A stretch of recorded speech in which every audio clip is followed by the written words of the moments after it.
നിയമാവർത്തനം അധ്യായം 24. വിവാഹമോചനം. ഒരുവൻ വിവാഹിതനായതിനു ശേഷം ഭാര്യയിൽ എന്തെങ്കിലും തെറ്റുകണ്ട് അവന് അവളോട് ഇഷ്ടമില്ലാതായാൽ ഉപേക്ഷാപത്രം കൊടുത്ത് അവളെ വീട്ടിൽ നിന്ന് പറഞ്ഞയക്കട്ടെ. അവൻ്റെ വീട്ടിൽ നിന്ന് പോയതിനു ശേഷം അവൾ വീണ്ടും വിവാഹിതയാകുന്നെന്നിരിക്കട്ടെ. രണ്ടാമത്തെ ഭർത്താവ് അവളെ വെറുത്ത് ഉപേക്ഷാപത്രം കൊടുത്ത് വീട്ടിൽ നിന്ന് പറഞ്ഞയക്കുകയോ അവൻ മരിച്ചു പോവുകയോ ചെയ്താൽ അവളെ ആദ്യം ഉപേക്ഷിച്ച ഭർത്താവിന് അശുദ്ധയായി തീർന്ന അവളെ വീണ്ടും പരിഗ്രഹിച്ചുകൂടാ. അത് കർത്താവിന് നിന്ദ്യമാണ്. നിന്റെ ദൈവമായ കർത്താവ് നിനക്ക് അവകാശമായി തരുന്ന ദേശം നീ മലിനമാക്കരുത്. വിവിധ നിയമങ്ങൾ. പുതുതായി വിവാഹം ചെയ്ത പുരുഷനെ സൈനിക സേവനത്തിനോ മറ്റെന്തെങ്കിലും പൊതുപ്രവർത്തനത്തിനോ നിയോഗിക്കരുത്. അവൻ 1 വർഷം വീട്ടിൽ ഭാര്യയോടൊന്നിച്ച് സന്തോഷപൂർവ്വം വസിക്കട്ടെ. തിരികല്ലോ അതിൻ്റെ മേൽക്കല്ലോ പണയം വാങ്ങരുത്. ജീവൻ പണയം വാങ്ങുന്നതിന് തുല്യമാണത്. ആരെങ്കിലും തൻ്റെ ഇസ്രായേല്യ സഹോദരനെ മോഷ്ടിച്ച് അടിമയാക്കുകയോ വിൽക്കുകയോ ചെയ്താൽ അവനെ വധിക്കണം. അങ്ങനെ നിങ്ങളുടെ ഇടയിൽ നിന്ന് ആ തിന്മ നീക്കിക്കളയണം. കുഷ്ഠം ബാധിച്ചാൽ ലേവ്യ പുരോഹിതർ നിർദ്ദേശിക്കുന്നത് പോലെ ചെയ്യണം. ഞാൻ അവരോട് കൽപ്പിച്ചിട്ടുള്ളതെല്ലാം നിങ്ങൾ ശ്രദ്ധാപൂർവം അനുസരിക്കണം. നിങ്ങൾ ഈജിപ്തിൽ നിന്ന് പോരുന്ന വഴിക്ക് നിങ്ങളുടെ ദൈവമായ കർത്താവ് മിരിയാമിനോട് ചെയ്തത് ഓർത്തുകൊള്ളുക. കൂട്ടുകാരന് വായ്പ കൊടുക്കുമ്പോൾ പണയം വാങ്ങാൻ അവൻ്റെ വീട്ടിനകത്തു കടക്കരുത്. നീ പുറത്തു നിൽക്കണം. വായ്പ വാങ്ങുന്നവൻ പണയം നിന്റെ അടുത്ത് കൊണ്ടുവരട്ടെ. അവൻ ദരിദ്രനാണെങ്കിൽ പണയം വച്ച വസ്ത്രം രാത്രിയിൽ നീ കൈവശം വയ്ക്കരുത്. അവൻ തൻ്റെ വസ്ത്രം പുതച്ചുറങ്ങേണ്ടതിന് സൂര്യൻ അസ്തമിക്കുമ്പോൾ നീ അത് തിരികെ കൊടുക്കണം. അപ്പോൾ അവൻ നിന്നെ അനുഗ്രഹിക്കും. അത് നിന്റെ ദൈവമായ കർത്താവിൻ്റെ മുൻപിൽ നിനക്ക് നീതിയായിരിക്കുകയും ചെയ്യും. അഗതിയും ദരിദ്രനുമായ കൂലിക്കാരനെ, അവൻ നിന്റെ സഹോദരനോ നിന്റെ നാട്ടിലെ പട്ടണങ്ങളിലൊന്നിൽ വസിക്കുന്ന പരദേശിയോ ആകട്ടെ, നീ പീഡിപ്പിക്കരുത്. അവൻ്റെ കൂലി അന്നന്ന് സൂര്യൻ അസ്തമിക്കുന്നതിന് മുൻപ് കൊടുക്കണം. അവൻ ദരിദ്രനും അതിനായി കാത്തിരിക്കുന്നവനുമാണ്. അവൻ നിനക്കെതിരായി കർത്താവിനോട് നിലവിളിച്ചാൽ നീ കുറ്റക്കാരനായിത്തീരും. മക്കൾക്കു വേണ്ടി പിതാക്കന്മാരെയോ പിതാക്കന്മാർക്കു വേണ്ടി മക്കളെയോ വധിക്കരുത്. പാപത്തിനുള്ള മരണശിക്ഷ അവനവൻ തന്നെ അനുഭവിക്കണം. പരദേശിക്കും അനാഥനും നീതി നിഷേധിക്കരുത്. വിധവയുടെ വസ്ത്രം പണയം വാങ്ങുകയുമരുത്. നീ ഈജിപ്തിൽ അടിമയായിരുന്നുവെന്നും നിന്റെ ദൈവമായ കർത്താവ് നിന്നെ അവിടെ നിന്നും മോചിപ്പിച്ചുവെന്നും ഓർക്കണം. അതുകൊണ്ടാണ് ഇങ്ങനെ ചെയ്യണമെന്ന് നിന്നോട് ഞാൻ കൽപ്പിക്കുന്നത്.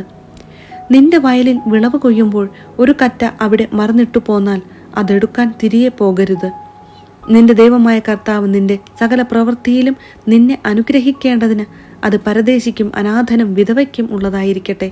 ഒലിവ് മരത്തിന്റെ ഫലം തല്ലിക്കൊഴിക്കുമ്പോൾ കൊമ്പുകളിൽ ശേഷിക്കുന്നത് പറിക്കരുത്. അത് പരദേശിക്കും വിധവയ്ക്കും അനാഥനും ഉള്ളതാണ്. മുന്തിരിത്തോട്ടത്തിലെ പഴം ശേഖരിക്കുമ്പോൾ കാലാ പെറുക്കരുത്. അത് പരദേശിക്കും അനാഥനും വിധവയ്ക്കും ഉള്ളതാണ്. നീ ഈജിപ്തിൽ അടിമയായിരുന്നുവെന്ന് ഓർക്കണം. അതുകൊണ്ടാണ് ഇപ്രകാരം ചെയ്യാൻ നിന്നോട് ഞാൻ കൽപ്പിക്കുന്നത്. നിയമാവർത്തനം അധ്യായം 25. 2 പേർ തമ്മിൽ തർക്കമുണ്ടാകുമ്പോൾ അവർ ന്യായാസനത്തെ സമീപിക്കട്ടെ. ന്യായാധിപന്മാർ നിരപരാധനെ വെറുതെ വിടുകയും കുറ്റക്കാരന് ശിക്ഷ വിധിക്കുകയും ചെയ്യണം.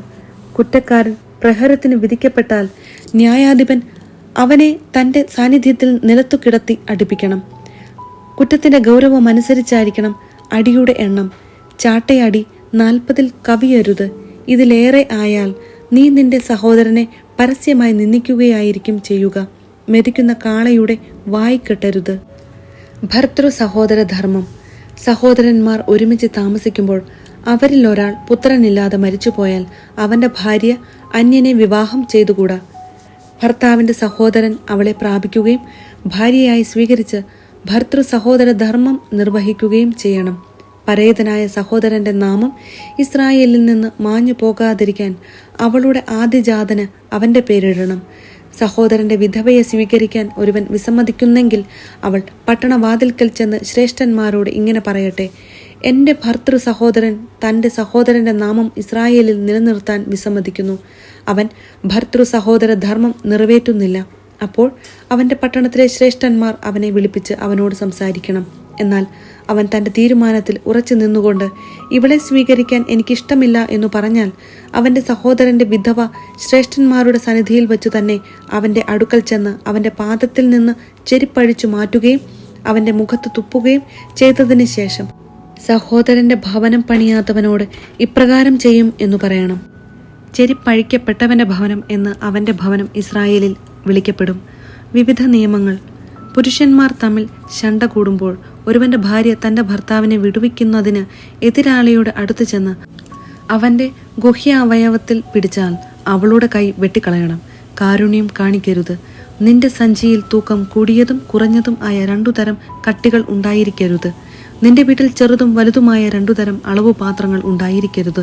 നിന്റെ ദൈവമായ കർത്താവ് നിനക്ക് തരുന്ന ദേശത്ത് ദീർഘായുസ്സോടെ ഇരിക്കേണ്ടതിന് നിന്റെ കട്ടികളും അളവു പാത്രങ്ങളും നിർവ്യാജവും നീതിയുക്തവുമായിരിക്കണം. ഇത്തരം കാര്യങ്ങളിൽ നീതിരഹിതമായി പ്രവർത്തിക്കുന്നവരെല്ലാം നിന്റെ ദൈവമായ കർത്താവിന് നിന്ദ്യരാണ്. നീ ഈജിപ്തിൽ നിന്ന് പോന്നപ്പോൾ വഴിയിൽ വച്ച് അമലേക്ക് നിന്നോട് ചെയ്തതെന്തെന്ന് ഓർത്തുകൊള്ളുക.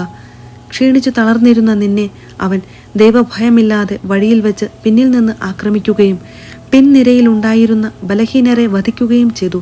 ആകയാൽ നിനക്ക് അവകാശമായി തരുന്ന ദേശത്ത് നിനക്ക് ചുറ്റുമുള്ള ശത്രുക്കളെ നശിപ്പിച്ച് നിന്റെ ദൈവമായ കർത്താവ് നിനക്ക് വിശ്രമം നൽകുമ്പോൾ അമലേക്കിന്റെ ഓർമ്മയെ ആകാശത്തിന് കീഴെ നിന്ന് ഉന്മൂലനം ചെയ്യണം.